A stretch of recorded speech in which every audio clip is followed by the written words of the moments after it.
For those that did not see it or listen to it, I gave my reaction, short video form, and I did a show on it as well here on YouTube, on podcast platforms, what it means for the Padres that Shohei Ohtani is now going to be with the Los Angeles Dodgers for the next decade.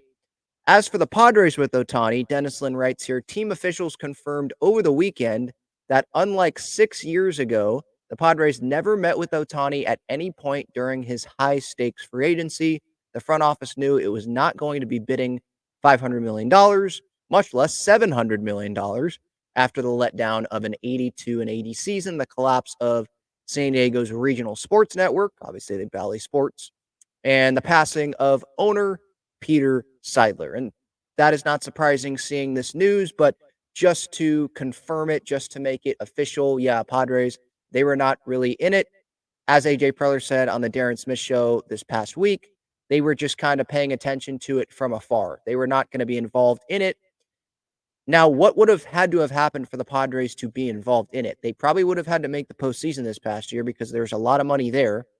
They probably would have had to have their TV deal because they were in the middle of a $1.2 billion TV deal that went away, and they didn't get all the money that they were expected to get in 23, and they don't even have a TV deal locked down long term. I think they would have had to have Peter Seidler because who is running the team now? Eric Kutsenda. He has a financial money background, and I just don't think that he is someone that would have loved to go all in on Shohei Ohtani. They would have not signed Xander Bogaerts to a $280 million contract. They probably wouldn't have given, maybe they would have given extension to Darvish, but they probably wouldn't have given the money to Jake Cronenworth if they were going to give, $550 million, that type of offer to Shohei Ohtani. $700 million, even if all those things would have happened, even if they wouldn't have signed Manny to that deal, I don't think that they would have given Shohei Ohtani $700 million. San Diego market, LA market, it's different.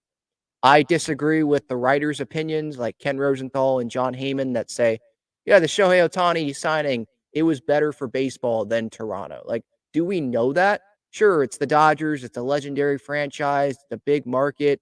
But I would have been super interested in seeing Shohei Ohtani play for the Toronto Blue Jays. I know that I'm biased here because I'm a Padres fan, but him facing Garrett Cole at Yankee Stadium and him going into Fenway Park and Camden Yards, seeing those AL East matchups, seeing him in the same lineup with George Springer and Bo Bichette and Vlad Jr., that would have been super interesting to me. He would have taken over Canada.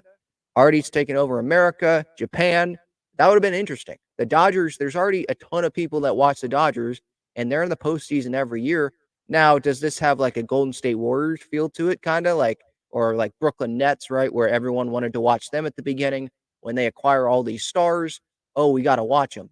Sure, there's that element to it, and there's that element to the New York Yankees, and that's why these writers are probably saying it's good for baseball. But I think wherever Shohei Ohtani was going to end up was going to be good for baseball. But the Padres, it just wasn't going to happen, especially when we see the $700 million number.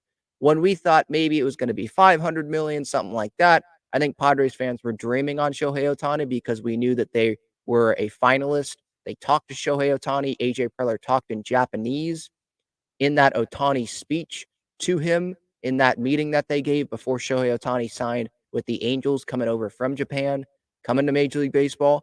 We were kind of dreaming on that. But the moves that happened before Shohei hit free agency and some things that happened in the organization, you knew, I think at least a reasonable Padres fans knew that this was not going to happen for the Padres, and it was just going to be us sitting on the sideline and hoping that he didn't sign with the team that he signed for. But now the Padres are going to have to deal with him for the next decade. But the good news is this isn't football where it's Shohei being the quarterback.